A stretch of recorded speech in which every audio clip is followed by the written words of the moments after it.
इस लेक्चर में जो चैप्टर नंबर 7 है उसमें एक टॉपिक है वम्पस वर्ल्ड। वो प्रॉब्लम जो है इस लेक्चर में बताई गई है। वम्पस वर्ल्ड की जो प्रॉब्लम है वो ये है कि आपके पास एक केव है, ठीक है, उसके अंदर डिफरेंट रूम्स है और उन रूम्स में कहीं पर मॉन्स्टर है, कहीं पर पेट है, ठीक है, और एक एजेंट है।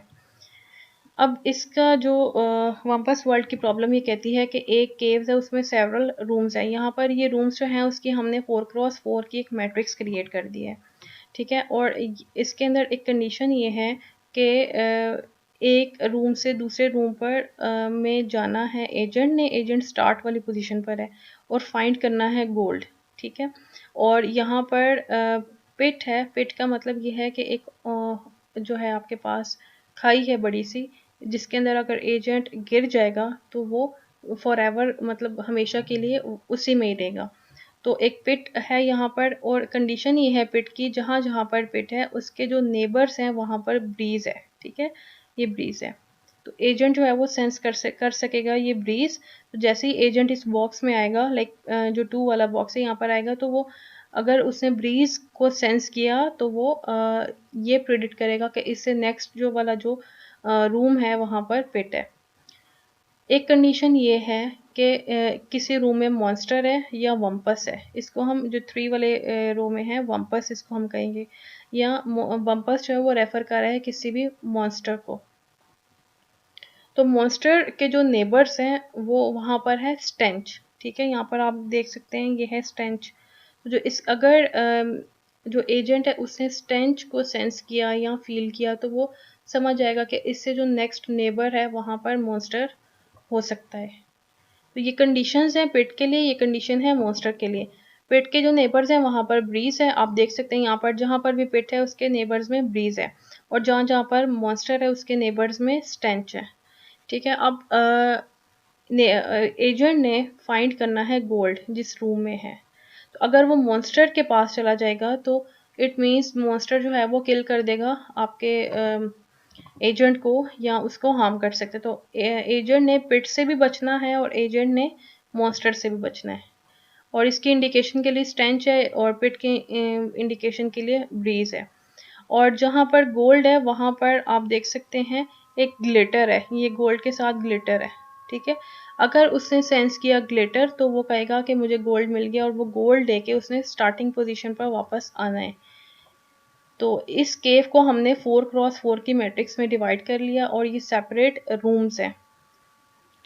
अ cave consisting of rooms connected by passage veg.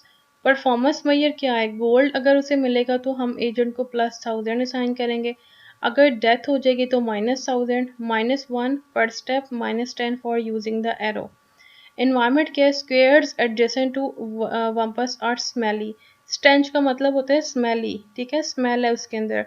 तो अगर स्मेली भी हो सकते हैं। स्केयर्स जो हैं वम्पस के जो सराउंडिंग में स्केयर्स हैं, अब ये वम्पस है ना, इसके जो सराउंडिंग में हमारे पास रूम्स बने हुए हैं वो हैं स्मेली। इसी तरह जहाँ पर पिट है उसके जो एडजेसेंट रूम्स हैं वो हैं उनमें ब्रीजी हैं। यहाँ पर देखें square adjacent to pit are breezy. Glitter हमें अगर if the gold is in the same square, जहाँ पर गोल्ड है वहाँ पर ग्लिटर है। Shooting kills wumpus if you are facing it. अब शूटिंग वम्पस को किल करने के लिए जो एजेंट है वो शूटिंग यूटिलाइज कर सकता है। Shooting uses the only arrow, एक एरो से हम शूट कर सकते हैं वम्पस को, या एजेंट जो है वो शूट कर सकता है वम्पस को। ग्रैबिंग जो है वो एक फिनोमेना या फंक्शन है जिसके थ्रू एजेंट जो है वो पिक करेगा गोल्ड और वापस आ जाएगा अपनी ओरिजिनल स्टेट पर। रिलीजिंग के अगर तो वो ड्रॉप कर देगा गोल्ड, अगर उसने ड्रॉप कर दिया तो वो रिलीजिंग का फंक्शन होगा। ग्रैबिंग में अगर उसने पिक कर लिया, शूटिंग में अगर उसने वम्पस को किल कर देना है। तो ये वम्पस वर्ल्ड प्रॉब्लम है, एक प्रॉब्लम है एआई की जो हमारे नॉलेज बेस्ड एजेंट से रिलेटेड है।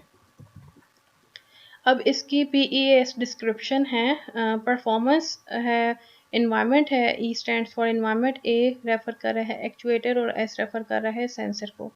एक्चुएटर्स इसमें देखें कौन कौन से हो सकते हैं, लेफ्ट टर्न है, राइट टर्न है, फॉरवर्ड है, या तो वो ग्रैब करेगा गोल्ड, या रिलीज करेगा गोल्ड, या वो शूट करेगा वापस को, और वो क्लाइंब करेगा out of the cave only from square 1,1।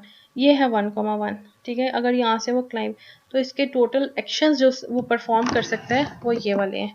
Like वो लेफ्ट साइड पे मूव कर सकता है, राइट साइड पे forward, grab, release, shoot and climb. ये इसके पॉसिबल एक्शंस हैं या एक्चुएटर्स हैं। अब सेंसर्स कौन कौन से हैं, एक तो ब्रीज है इसके नेबर में, ब्रीज कहाँ से है, पिट के जो नेबर्स हैं वहाँ पर ब्रीज है। फिर है स्टेंच है, दैट इज अ स्मेल। फिर ग्लिटर, फॉर जो गोल्ड के लिए ग्लिटर है। ये तीन बम्प है और स्क्रीम है। अगर तो वो क्लाइंब करेगा तो वो बम्प को रेफर कर रहा है। और स्क्रीम इस केस में हमारे पास आएगा जैसे ही उसने मॉन्स्टर को देखना है तो एजेंट विल स्क्रीम। तो ये इसके सेंसर्स हैं जो इसके अंदर इंस्टॉल्ड है, या इस एजेंट के ये 5 पॉसिबल सेंसर हैं। परफॉर्मेंस में ये रहा +1000 for finding the gold, -1000 for dying, -1 for each action and -10 for throwing arrow, ठीक है। ये इसकी परफॉर्मेंस में ये रहा। और इन्वायरमेंट हमारे पास एक 4x4 की हमने मैट्रिक्स बना ली है। ये जो केव्स में इस केव में जो रूम्स हैं उसको हमने 4x4 की मैट्रिक्स में डिवाइड कर लिए विद पिट्स। अब यहाँ पर पिट्स भी हैं, वम्पस भी है, गोल्ड भी है, और वो रैंडमली डिस्ट्रीब्यूट हुई हुई हैं। हमारा ये काम है या एजेंट ने स्टार्ट पोजीशन से जाना है और गोल्ड फाइंड करके वापस आना है। परसेप्ट सीक्वेंस जो यहाँ पर गिवन है, for example there is a stench and a breeze but no glitter, bump और स्क्रीम। तो टोटल देखें यहाँ पर 5 जो थे वो सेंसर से, तो जो मैट्रिक्स बनेगी परसेप्ट सीक्वेंस की वो 1 2 3 4 5 है। अब कह रहे हैं कि स्टेंच भी है, ब्रीज भी है, तो हमने स्टेंच और ब्रीज लिख दिया, लेकिन ना ही ग्लिटर है, ना ही ब्रीज है, ना ही ग्लिटर है, ना ही बम्प है, और ना ही स्क्रीम है, तो इनके लिए हमने नन लिख दिया। तो इस तरह हम परसेप्ट सीक्वेंस इसका लिख सकते हैं। इसका जो वर्ल्ड है वो क्या है, ऑब्जर्वेबल नहीं है, ठीक है, डिटर्मिनिस्टिक है, एपिसोडिक नहीं है, स्टैटिक है, डिस्क्रीट है, और सिंगल एजेंट है। ये इसके इन्वायरमेंट बताया कि किस टाइप का इन्वायरमेंट है इस प्रॉब्लम का, जो वापस वर्ल्ड की है। अब इसको हमने सॉल्व करना है। सबसे पहले तो एजेंट था 1 1 वाली पोजीशन पर, ठीक है। 1 1 वाली पोजीशन पर जब एजेंट था 1 1 वाली पोजीशन पर, तो जो परसेप्ट सीक्वेंस बन रहा था वो नन नन नन, ये 5 टाइम्स नन बन रहा था, क्योंकि हमारे पास 5 सेंसर्स हैं। यहाँ पर अभी हमने डिस्कवर किए हैं 5 सेंसर्स। तो ये था एजेंट। इनिशियल नॉलेज क्या है, एजेंट की पोजीशन है 1 1 पर, और ये एक सेफ स्केयर है। सॉल्व करने से पहले यहाँ पर कुछ टर्मिनोलॉजीज है। ए जो है वो पॉइंट कर रहा है एजेंट को, बी जो है वो ब्रीज को, जी जो है वो ग्लिटर या गोल्ड को, ओके का मतलब है कि सेफ स्केयर है, P stand for pit, S stand for stench, और वी का मतलब है विजिटेड, डब्ल्यू का मतलब है वम्पस, ठीक है। ये हमारे पास इस फॉर्म में एक वम्पस वर्ल्ड था। तो जब 1 1 पर था तो एजेंट 1 1 से जाएगा, नेक्स्ट 2 1 पर मूव करेगा। जब वो 2 1 पर मूव करेगा तो एजेंट रिसीव करेगा ब्रीज। यहाँ पर ब्रीज है ना, देखिए आप 2 1 पर इस डायग्राम में, तो 2 1 पर उसको मिलेगी ब्रीज। 1 1 को विजिट किया, तो 1 1 से उसने 2 1 पर मूव करेगा, 2 1 पर उसको फाइंड करेगा वो ब्रीज। तो ब्रीज जहाँ पर है इसका मतलब ये कि देयर इज पॉसिबल पिट इन 3 1 और 3 और 2 2, यानी कि अगर वो 2 1 वाली पोजीशन पर आएगा, जो सेकंड फिगर है वो बता रही है कि 2 1 वाली पोजीशन पर आया, तो उसने फील किया या तो यहाँ पर पिट है या यहाँ पर पिट है, बिकॉज उसको यहाँ पर ब्रीज उसने सेंस की। बी यहाँ पर लिखा हुआ है, बी रेफर्स टू ब्रीज, यहाँ पर वी ये वाला उसने नोड, ये वाला जो इसने बॉक्स या जो रूम विजिट किया वो वी जो है वो विजिटेड को रिप्रेजेंट कर रहा है। ओके का मतलब ये है कि दैट इज सेफ जोन, ठीक है। तो वो जब यहाँ पर आएगा तो उसको ब्रीज उसने रिसीव की, इसलिए यहाँ पर बी लिखा हुआ है। तो उसने ये यहाँ पर जो है प्रिसीव किया कि अगर यहाँ ब्रीज है तो इट माइट बी पॉसिबल कि यहाँ पर पिट है या यहाँ पर पिट है, बिकॉज हमारी जो कंडीशन थी वापस वर्ल्ड की वो ये थी कि पिट के नेबर्स में ब्रीज है। तो जब उसको ब्रीज मिली तो उसने इन्फर किया कि या तो यहाँ पर पिट हो सकती है या यहाँ पर पिट हो सकती है। तो जो सेफ जोन उसको मिला वो वापस आ गया अपनी ओरिजिनल स्टेट पर, दैट इज दिस वन। ठीक है, जब यहाँ पर आएगा, देखें यहाँ पर इसकी जो सेकंड वाली स्टेट है नन है, फिर ब्रीज, यहाँ पर नन है, सेकंड वाली स्टेट है, यहाँ पर उसको ब्रीज मिली और बाकी सारे हमने नन सेट कर दिए। फिर वो वापस आ जाएगा ओरिजिनल स्टेट पे। ओरिजिनल स्टेट पर आने के बाद वो 1 2 की तरफ मूव करेगा। अब 1 2 की तरफ उसको क्या मिली, स्टेंच। आप देख सकते हैं 1 2 में स्टेंच है। ठीक है, अब उसको यहाँ पर स्टेंच मिली, तो हमारे पास जो बना परसेप्ट सीक्वेंस वो ये था, स्टेंच एंड बाकी रिमेनिंग और नन। अब ये भी विजिटेड है और यहाँ पर ब्रीज है, ये विजिटेड है और ओके है, और यहाँ पर हमने ब्रीज मेंशन कर दिया और हमने कह दिया कि यहाँ पर अब यहाँ पर उसको जब 1 2 पर आया, फ्रॉम 1 1 से 1 2 पर आया, यहाँ पर उसको स्टेंच मिली, तो यहाँ पर एस लिखा हुआ है स्टेंच। अब उसको एस मिले, स्टेंच मिले, तो इट मीन्स या तो इसके जो नेबर्स हैं वहाँ पर वम्पस है 1 3 में, या तो वम्पस होगा या फिर 2 2 में वम्पस होगा। इट माइट बी पॉसिबल, क्योंकि जहाँ पर हमें स्टेंच मिलेगी उसके जो एडजेसेंट रूम्स हैं वहाँ पर वम्पस इज पॉसिबल। यहाँ पर वम्पस पॉसिबल है या यहाँ पर वम्पस पॉसिबल है। तो अभी हमने पहले इन्फर किया था कि यहाँ पर पिट है, और यहाँ पर तो यहाँ पर अगर पिट है, जो हमने जब हम 2 1 पर आए थे तो हमने ये प्रेडिक्ट किया था कि यहाँ पर पिट है, तो यहाँ पर कॉन्फ्लिक्ट आ गया, या तो यहाँ पर पिट है या यहाँ पर वम्पस है। तो एजेंट कहेगा कि इस वाले ब्लॉक में जो है 1 3 में मस्ट है देयर इज अ वम्पस, और यहाँ पर मस्ट है कि देयर इज अ पिट, और इस वाले ब्लॉक पर आया उसको यहाँ पर कोई भी ब्रीज नहीं फील हुई जब 2 2 पर आया। ठीक है, इसको विजिट करने के बाद 1 2 को विजिट करने के बाद वो 2 2 पर आएगा, यहाँ पर उसको ब्रीज नहीं मिलेगी। यहाँ पर आप देख सकते हैं यहाँ पर ब्रीज नहीं है 2 2 में।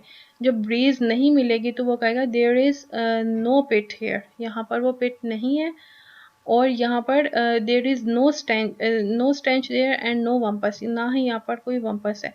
तो ये एक सेफ जोन है, तो इसको उसने ओके कह दिया, ओके और विजिटेड कह दिया। और यहाँ इसका मतलब ये, अगर यहाँ पर 2 2 में वम्पस नहीं है तो फिर 1 3 में वम्पस होगा। तो 1 3 को हमने W mark of explanation add कर दिया। मार्क ऑफ एक्सप्लेनेशन का मतलब ये है कि देयर इज वम्पस, यहाँ पर एक वम्पस है। इसी तरह हमने इसको भी मार्क कर दिया P मार्क ऑफ एक्सप्लेनेशन, इसका मतलब ये है यहाँ पर मस्ट पिट है। ठीक है, अब इसके बाद यहाँ पर आने के बाद उसने देखा ना तो यहाँ पर पिट है और ना ही यहाँ पर वम्पस है, तो अब इसके नेबर्स में इसको ग्लिटर मिला, इस वाले 2 3 में उसने मूव करना है। 2 3 में उसको ग्लिटर मिला, तो यहाँ से उसको वो गोल्ड देगा और वापस जो है वो अपनी ओरिजिनल स्टेट पर आ जाएगा। सो ये एक वम्पस वर्ल्ड की प्रॉब्लम है। Note that in each case for which the agent draws a conclusion from available information, that is conclusion is guaranteed to be correct if available information is correct। अगर तो information correct है तो agent ने क्या किया था, हर दफ़ा एक कंक्लूजन ड्रॉ की थी, और कंक्लूजन ठीक होती है अगर आप information जो है वो ठीक प्रेजेंट करेंगे। और यही एक सबसे बड़ी प्रॉपर्टी है या सबसे बड़ा फिनोमेना है लॉजिकल रीजनिंग का, या जो हमारे एजेंट्स होते हैं। और इस लेक्चर में हमने यही बताना है कि हमने लॉजिकल एजेंट्स को क्रिएट करना है, और वो जो है खुद से कंक्लूजन ड्रॉ करेंगे और उसको एक इंफॉर्मेशन हमने प्रोवाइड की हुई होगी, either in the form of sentences और in the form of paragraphs. यहाँ पर वम्पस वर्ल्ड की जो फिनोमिना है कि सबसे पहले एजेंट जो है वो 2 1 पे जाएगा, इसके बाद एजेंट प्रिसीव करेगा ब्रीज 2 1 पर, यहाँ पर उसने ब्रीज को प्रिसीव किया, तो वो जो है वो जो है एक वो इन्फर करेगा कि इसके जो नेबरिंग स्केयर है उसमें पिट पॉसिबल है। पिट जो है वो 1 1 में तो नहीं हो सकती, तो इसका मतलब ये कि पिट जो है वो 2 2 में या 3 1 में पॉसिबल है। तो पी क्वेश्चन मार्क का मतलब ये कि देयर इज पॉसिबल पिट इन दो स्केयर, यहाँ पर देखें पी क्वेश्चन मार्क मेंशन है।